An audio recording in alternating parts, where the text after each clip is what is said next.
Bismillahirrahmanirrahim. Dear student, Assalamu alaikum. My name is Sayyid Sijad Ali Shah.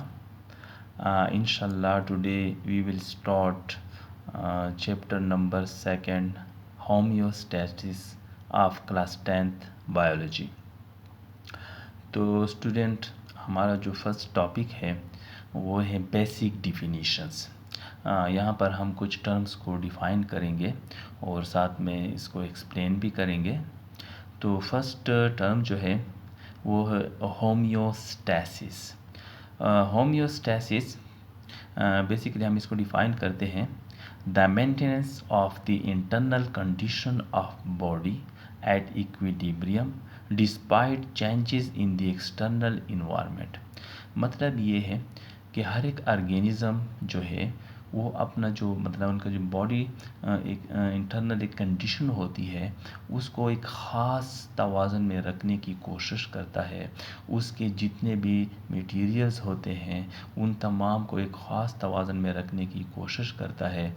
मतलब है उसके बाहर अगर इन्वायरमेंट चेंज भी हो रहा होता है लेकिन वो अपना अंदर मतलब इंटीरियर जो उसका होता है उसको एक ख़ास रेंज में रखने की कोशिश करता है। इसको हम कहते हैं होमियोस्टैसिस। जिस तरह मतलब ये बॉडी का ह्यूमन बॉडी को अगर हम ले लें तो उसका जो नॉर्मल बॉडी टेम्परेचर होता है वो 37 डिग्री सेंटीग्रेड होता है। इस तरह अगर हम फ़ारेनहाइट में इसको ले लें तो 97.7 डिग्री फ़ारेनहाइट होता है।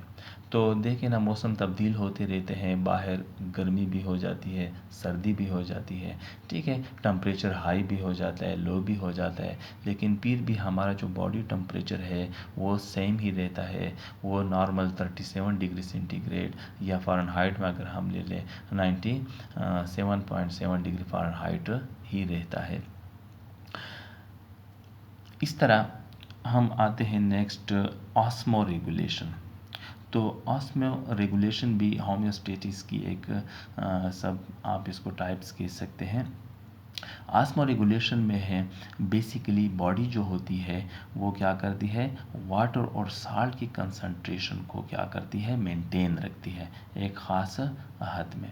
तो हम इसको डिफ़ाइन करते हैं the maintenance of the amount of water and salt in body fluid that is blood and tissue fluid.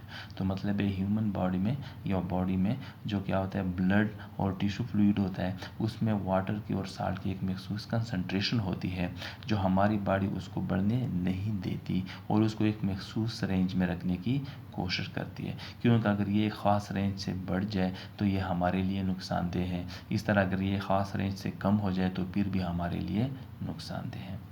इस तरह हम अब आते हैं थर्मो रेगुलेशन की तरफ। तो थर्मो रेगुलेशन क्या है, the maintenance of internal body temperature is called thermo regulation. तो थर्मो रेगुलेशन भी क्या है, होमियोस्टेसिस की एक सब ब्रांच है। इसमें हम क्या करते हैं, हमारी बॉडी जो होती है स्पेशली जो बॉडी टेम्परेचर होता है उसको मेंटेन रखने की कोशिश करते हैं। जिस तरह मैंने आपको बताया स्टूडेंट्स कि ह्यूमन बॉडी का जो नॉर्मल बॉडी टेम्परेचर है वो 37 डिग्री सेंटीग्रेड या 97.7 डिग्री फ़ारेनहाइट ही रहता है, ठीक है। बाहर टेम्परेचर लो हो या मतलब हाई हो लेकिन हमारी बॉडी जो है उसको इस ख़ास रेंज में मेंटेन रखने की कोशिश करती है। अगर ये टेम्परेचर एक ख़ास हद से बढ़ जाए खुदा ना खास्ता, ठीक है, तो इसमें हमें क्या होता है, हमारे जो एंजाइम्स होते हैं वो इफ़ेक्ट होते हैं, वो डीनेचर हो जाते हैं और उसके बाद वो अपना फंक्शन छोड़ देते हैं और उसकी वजह से हमारी बॉडी का मुकम्मल जो मेटाबॉलिज्म है वो डिस्टर्ब हो जाता है। इसके बाद हम आते हैं एक्सक्रीशन की तरफ, ठीक है।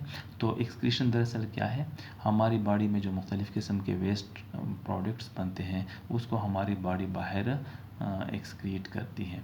इसको हम क्या कहते हैं, excretion. The elimination of metabolic waste from the body is called excretion.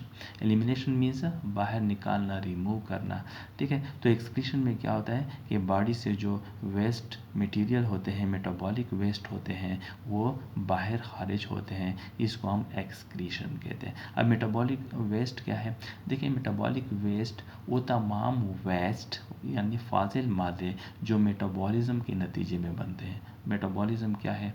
देखिए ना, हमारी बॉडी के अंदर मुख्तलिफ़ किस्म के बायोकेमिकल रिएक्शंस होते हैं। तो उस रिएक्शन के नतीजे में कुछ चीज़ें बनती हैं और कुछ चीज़ें क्या होती हैं, उसकी ब्रेक डाउन होती है। तो इस ब्रेक डाउन के नतीजे में मुख्तलिफ़ किस्म के वेस्ट प्रोडक्ट्स बनते हैं। इसको हम क्या कहते हैं? Metabolic waste. तो ये जो मेटाबॉलिक वेस्ट है, इसका भी हमारी बॉडी से बाहर निकलना ज़रूरी है, क्योंकि अगर ये हमारी बॉडी से बाहर ना निकलें तो इस वजह से मुख्तलिफ़ किस्म की बीमारियाँ हमारी बॉडी के अंदर पैदा हो सकती हैं।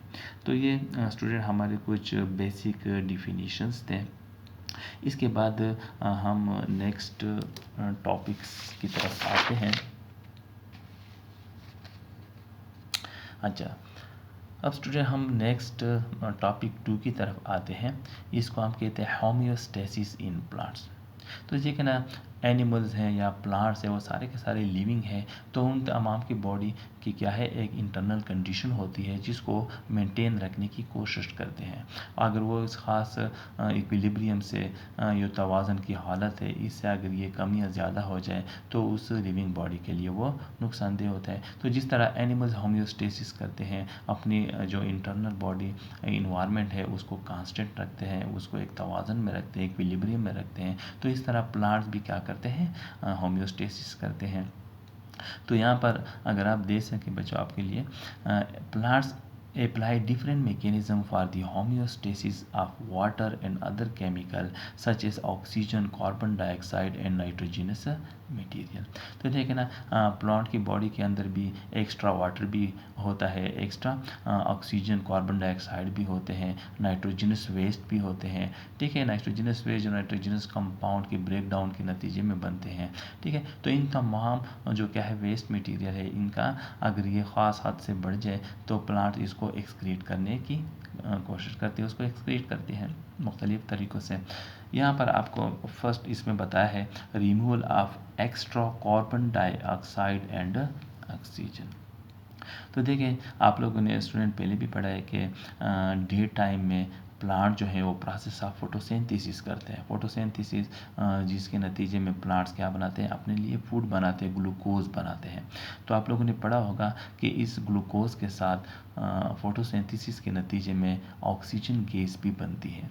तो ये जो ऑक्सीजन गैस है, ये दरअसल एक फोटोसिंथेसिस का बाई प्रोडक्ट है। ये ऑक्सीजन गैस इसकी जो कुछ मिकदार है प्लांट्स में रिस्पायरेशन में यूज़ हो जाती है, लेकिन जो ज़ायद मिकदार होती है, जो एक्सेसिव इसकी अमाउंट होती है, वो फिर डे टाइम में प्लांट से बाहर रिमूव होती है थ्रू स्टोमेटा या मुख्तलिफ़ किस्म के जो क्या है लेंटिसेल्स के ज़रिए भी हो सकता है। तो ये मुख्तलिफ़ पोर्स के ज़रिए ये क्या होती है, बाहर रिमूव होती है। इस तरह नाइट टाइम में आप लोगों ने पढ़ा है कि प्लांट्स में प्रोसेस ऑफ फोटोसिंथेसिस रुक जाता है और सिर्फ प्रोसेस ऑफ रिस्पायरेशन होता है। और रिस्पायरेशन के नतीजे में क्या प्रोड्यूस होती है, कार्बन डाइऑक्साइड गैस। इस कार्बन डाइऑक्साइड गैस की भी कुछ मिकदार स्टोर हो जाती है और फिर डे टाइम में फोटोसिंथेसिस में भी यूज़ होती है। लेकिन जो इसकी एक्सेसिव अमाउंट होती है वो क्या होती है, प्लांट से फिर खारिज होती है। तो सिंपली क्या है कि प्लांट्स डे टाइम में ऑक्सीजन को रिमूव करते हैं और जो नाइट टाइम होता है उसमें जो प्लांट्स होते हैं, जो एक्सेसिव कार्बन डाइऑक्साइड गैस बनती है रिस्पायरेशन के नतीजे में, उसको रिमूव करते हैं।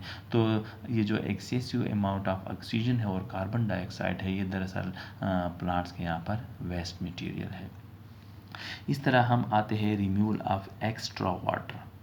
तो ठीक है ना, प्लांट्स को एक तरफ वाटर की ज़रूरत होती है, वाटर वो साइल से लेते हैं, इस तरह उनकी बॉडी के अंदर भी बनती है। ठीक है, तो ये जो वाटर होती है इसका कुछ मिकदार मतलब उसमें क्या होता है, टर्जिडिटी में भी प्लांट्स इसको यूज़ करते हैं, फोटोसिंथेसिस में इसको यूज़ करते हैं। लेकिन जो एक्सेसिव वाटर होता है वो फिर एक वेस्ट प्रोडक्ट बन जाता है और उसको फिर क्या है, प्लांट जो है अपनी बॉडी से रिमूव करते हैं, एक्सक्रीट करते हैं। रिमूव करने के लिए मुख्तलिफ़ तरीके हैं, इसमें ट्रांसपायरेशन भी है, ग्लूटेशन भी है।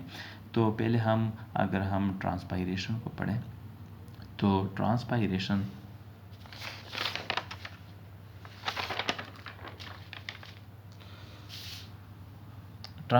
को हम डिफाइन करते हैं the loss of water from the plant surface in the form of vapours. मतलब है ट्रांसपायरेशन क्या होती है कि प्लांट्स की सरफेसिस से, उनके मतलब लीव्स से या स्टेम से, ठीक है, वाटर जो है जब वेपर्स की सूरत में, बुखारात की सूरत में निकलता है तो इसको हम क्या कहते हैं, ट्रांसपायरेशन। तो ट्रांसपायरेशन भी मोस्टली स्टोमेटा के ज़रिए होती है और इसके अलावा लेंटिसेल्स के ज़रिए भी होती है। इसके बाद हम आते हैं गटेशन की तरफ। तो गटेशन दरअसल क्या है, the appearance of drops of water in the on the tips और एजेस ऑफ लीव्स। क्या मतलब कि पानी जब ड्रॉप्स की सूरत में अपीयर होता है, निकलता है, या लीफ के टिप्स से, या मतलब है लीव्स के जो एजेस होते हैं, किनारे होते हैं, वहाँ पर पोर्स होते हैं, तो वहाँ से जब ड्रॉप्स की सूरत में वाटर निकलता है तो इसको हम क्या कहते हैं, गॉटेशन कहते हैं।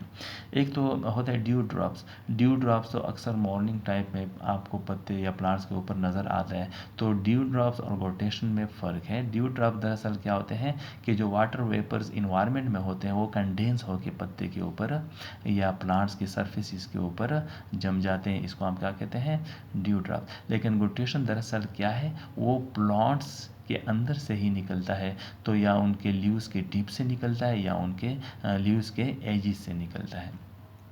इसके बाद हम आते हैं removal of other metabolic waste.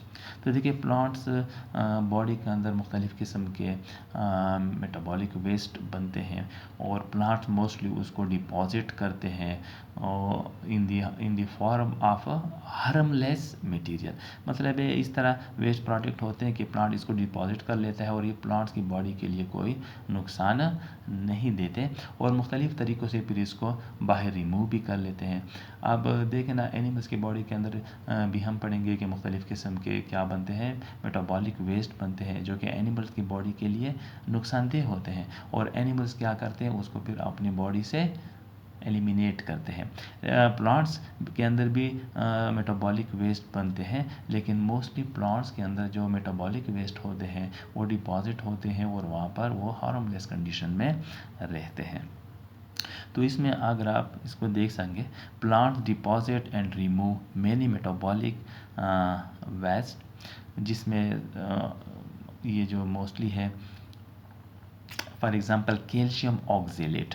Calcium oxalate एक मेजर प्लांट मेटाबॉलिक वेस्ट है, is deposited in tomato and other plants. मतलब टोमेटो मुख्तलिफ़ किस्म के जो प्लांट्स होते हैं, ठीक है, उसके अंदर ये कैल्शियम ऑक्जेलेट क्या होता है, डिपॉजिट होता है। इसके अलावा अगर हम देखें similarly resins are removed by coniferous trees.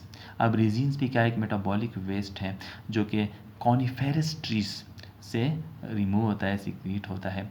Coniferous trees कौन से होते हैं, ऐसे ट्रीज जिसमें कोन्स प्रोड्यूस होते हैं, ठीक है।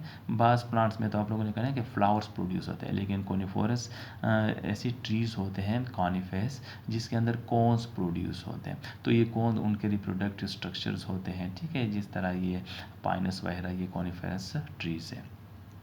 इस तरह गम्स आर रिमूव्ड बाय कीकर। तो कीकर क्या है, वो भी एक प्लांट है जिससे क्या होते हैं, गम्स निकलते हैं। क्या निकलते हैं, gums.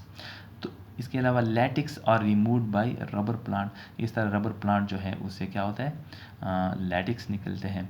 And mucilage are removed by lady fingers.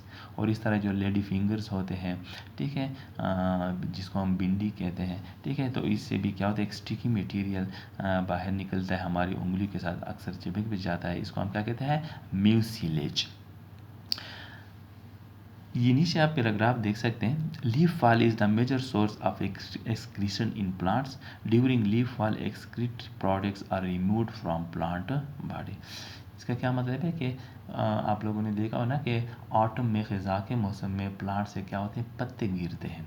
तो इन पत्तों के साथ क्या होता है, दरअसल उनके अंदर जो डिपॉजिटेड मेटाबॉलिक वेस्ट होते हैं वो भी प्लांट से खारिज हो जाते हैं। तो ये जो लीफ फॉल है ये दरअसल क्या है, एक प्रोसेस ऑफ एक्सक्रीशन है प्लांट्स में, और इसके ज़रिए क्या होते हैं कि मोस्टली जो मेटाबॉलिक वेस्ट होते हैं वो पत्तों के ज़रिए प्लांट से निकल जाते हैं, और उसके बाद फिर बहार में, स्प्रिंग में नए नए पत्ते फिर प्रोड्यूस होते हैं, ठीक है, वो यंग होते हैं और उसके बाद फिर वो पत्ते फिर मैच्योर हो जाते हैं। इस तरह उनके अंदर फिर ये मेटाबॉलिक वेस्ट जमा हो जाते हैं, और आखिर में ये जमा होते होते क्या हो जाता है, उस लीव्स की जो इंट्रेंस होती है उसको ब्लॉक कर लेते हैं, और इस ब्लॉकेज की वजह से क्या होता है, लीफ के अंदर कोई फूड वगैरह इंटर नहीं होता, और उसकी वजह से वो सूख के गिर जाते हैं, और इस तरह फिर क्या होता है, उनके अंदर जो मुख्तलिफ़ किस्म के मेटाबॉलिक वेस्ट होते हैं वो भी प्लांट से रिलीज़ हो जाते हैं, रिमूव हो जाते हैं।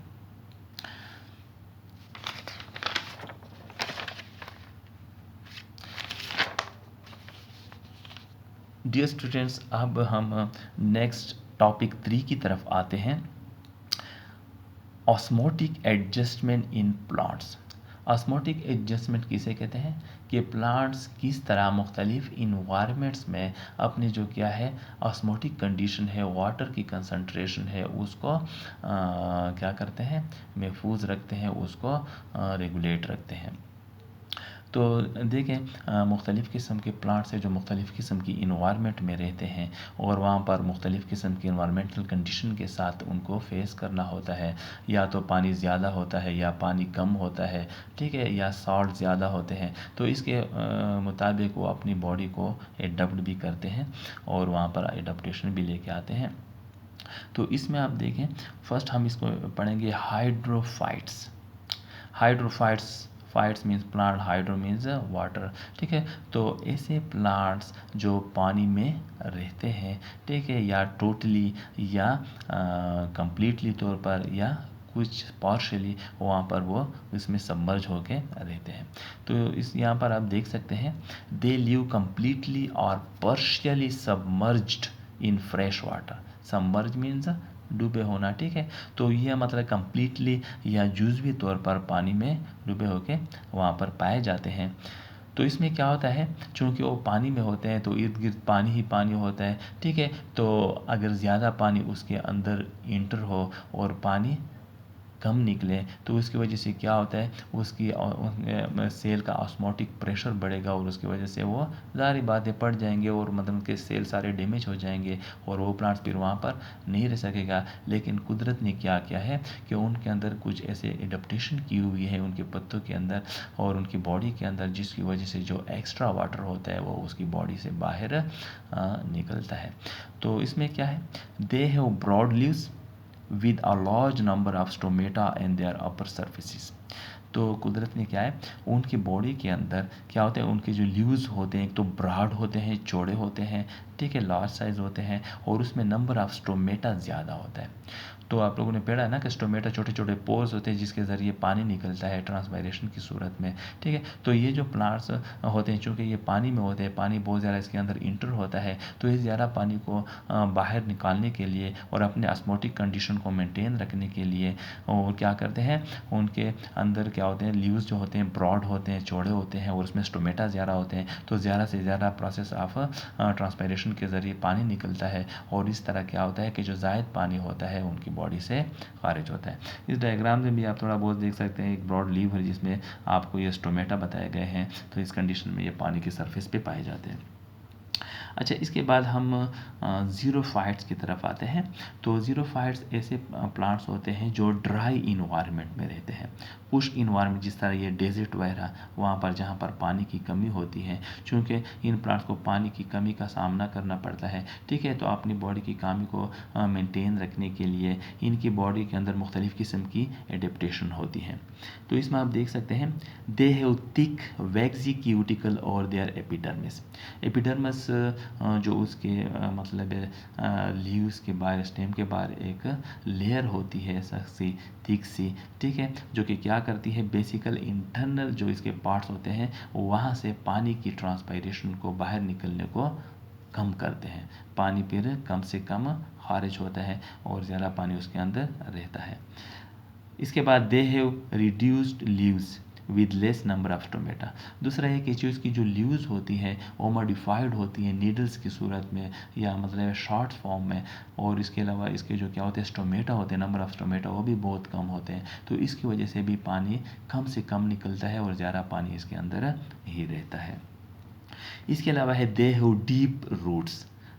दैट क्या है कि इनकी जो मतलब रूट्स होती हैं, जड़ें होती हैं, बहुत गहराई में होती हैं और दूर दूर से पानी को गहराई से खींच सकती है और इस तरह अपनी पानी की जो क्या कमी है या ऑस्मोटिक जो क्या है कंसंट्रेशन है उसको मेंटेन रखती है।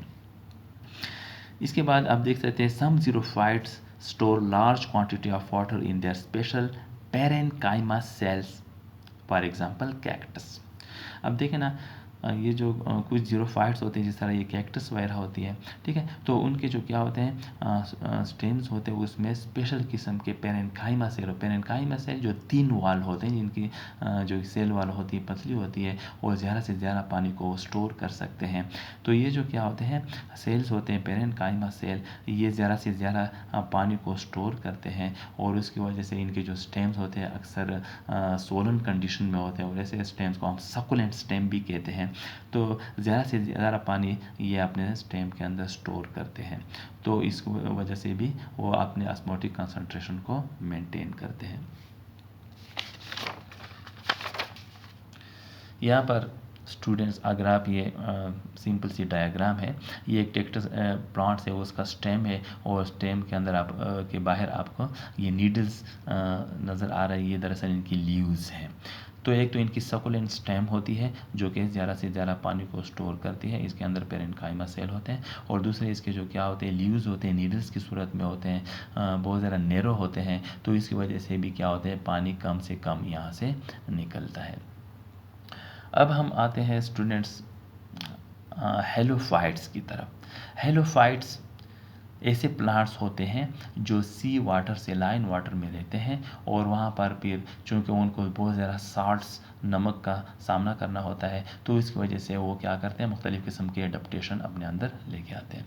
तो they live in sea water and are adapted to salty environment. मतलब वो क्या होते हैं सी वाटर में रहते हैं और सी वाटर आप लोगों ने पढ़ा कि उसके अंदर बहुत ज़्यादा साल्ट्स होते हैं, तो साल्टी इन्वायरमेंट में रहते हैं, तो इस साल्टी इन्वायरमेंट में अपने आप को एडजस्ट करने के लिए वो मुख्तलिफ़ किस्म की एडेप्टेशन उनकी बॉडी के अंदर होती है। This plants carry out active transport to move and hold large amount of salts in their vacuoles. मतलब ये जो प्लांट्स होते हैं ये मोस्टली इनके जो सेल होते हैं एक्टिव ट्रांसपोर्ट करते हैं। एक्टिव ट्रांसपोर्ट आप लोगों ने शायद स्टूडेंट पढ़ा है कि एक्टिव ट्रांसपोर्ट किसे कहते हैं, the movement of material from a region of lower concentration to a region of higher concentration by the expenditure of energy. मतलब है जब कोई चीज़ कोई मटेरियल कम कंसंट्रेशन वाली जगह से ज़्यादा कंसंट्रेशन वाली जगह की तरफ मूव करती है, तो इसमें ज़ाहिर बात है एनर्जी की ज़रूरत होती है, तो इसमें यहाँ पर एनर्जी सर्व होती है, तो इस प्रोसेस को हम क्या कहते हैं एक्टिव ट्रांसपोर्ट। तो ये प्लांट जो है एक्टिव ट्रांसपोर्ट मतलब एनर्जी की मदद से क्या करते हैं बाहर सी इन्वायरमेंट से साल्ट्स को खींच के अपनी बॉडी के अंदर वैक्यूल में स्टोर करते हैं। तो इस वजह से क्या होता है कि इनके जो सेल के वैक्यूल्स होते हैं उनका जो शेप होता है, ठीक है, वो क्या होता है हाइपरटोनिक कंडीशन में होता है। हाइपरटोनिक कंडीशन मीन्स कि वहाँ पर सल्यूट साल्ट्स की कंसंट्रेशन ज़्यादा होती है बाहर समंदर के पानी की निस्बत, मतलब सराउंडिंग की निस्बत सेल का जो क्या होता है वैक्यूल्स होता है उसमें साल्ट्स की कंसंट्रेशन ज़्यादा होती है, तो इसलिए हम कहते हैं कि सेल के जो वैक्यूल्स हैं वो क्या होते हैं हाइपरटोनिक होते हैं। तो इसकी वजह से क्या होता है कि समंदर से जो पानी होता है सारे बाहर इन्वायरमेंट से जो क्या होता है पानी होता है वो इसके अंदर इंटर हो सकता है और साल्ट्स वो एक्टिव ट्रांसपोर्ट के ज़रिए इंटर करते हैं। तो आप देखें so the shape of vacuole remain more hypotonic. तो क्या होता है मोर हाइप्रोटोनिक होता है, उसमें ज़्यादा सॉल्ट्स होते हैं सल्यूट्स होते हैं then sea water. In this way water does not move out of the cell. तो इस तरह जो क्या होता है सेल से पानी कम निकलता है और बाहर से ज़्यादा आता है। और इस तरह साल्ट्स को तो वो एनर्जी की मदद से, एक्टिव ट्रांसपोर्ट की मदद से लेते हैं। तो इसमें आपको बताया फॉर एग्जांपल मेनी सी ग्रॉसिस। ठीक है, यहाँ पर आप ये एक सिंपल आप बच्चों स्टूडेंट देख सकते हैं, ये सिंपल डायग्राम है। यहाँ पर आप देख रहे हैं कि ये एक छोटा सा मैंने आपको पॉट दिखाया है, ये इसमें सेल्स आपको दिखाए हैं, सेल्स के अंदर ये वैक्यूल है। ठीक है, और वैक्यूल में आपको यहाँ पर सेप दिखाया गया है। ठीक है, सेप दरअसल जितना भी डिजॉल्व मटेरियल होता है जिसमें वाटर भी होते हैं, मुख्तलिफ़ किस्म के सॉल्ट भी होते हैं, शुगर भी होते हैं, सारा का सारा क्या करते हैं सेप कहलाता है। तो ये सेप क्या होता है, वैक्यूल के अंदर होता है, और ये दरअसल यहाँ पर मुख्तलिफ़ किस्म के जो मटीरियल होते हैं स्टोर होते हैं। तो यहाँ पर इस सेप में क्या होता है, मोस्टली सॉल्ट्स होते हैं, यहाँ पर साल्ट स्टोर होते हैं, और इसकी वजह से हम कहते हैं कि ये जो वैक्यूल्स होते हैं प्लांट्स के, ये क्या होते हैं, हाइपोटोनिक होते हैं। और बाहर जो आप सी वाटर देख रहे हैं, तो सी वाटर क्या होता है, हाइपोटोनिक होता है इसकी निस्बत, और ये जो अंदर होता है सेल का इंटीरियर, वो क्या होता है, हाइपोटोनिक होता है। तो इसकी वजह से क्या होता है, पानी कम बाहर निकलता है और ज़्यादा अंदर आता है। और इस तरह साल्ट्स मैंने आपको बता दिया कि वो एक्टिव ट्रांसपोर्ट्स के ज़रिए लेते हैं और अपने अंदर स्टोर करते हैं। तो ये भी क्या एक ऑस्मोटिक एडजस्टमेंट है, और इसकी वजह से ये जो क्या होते हैं, हेलोफाइट्स होते हैं, अपने ऑस्मोटिक कंसंट्रेशन को एडजस्ट रखते हैं। ठीक है, थैंक यू।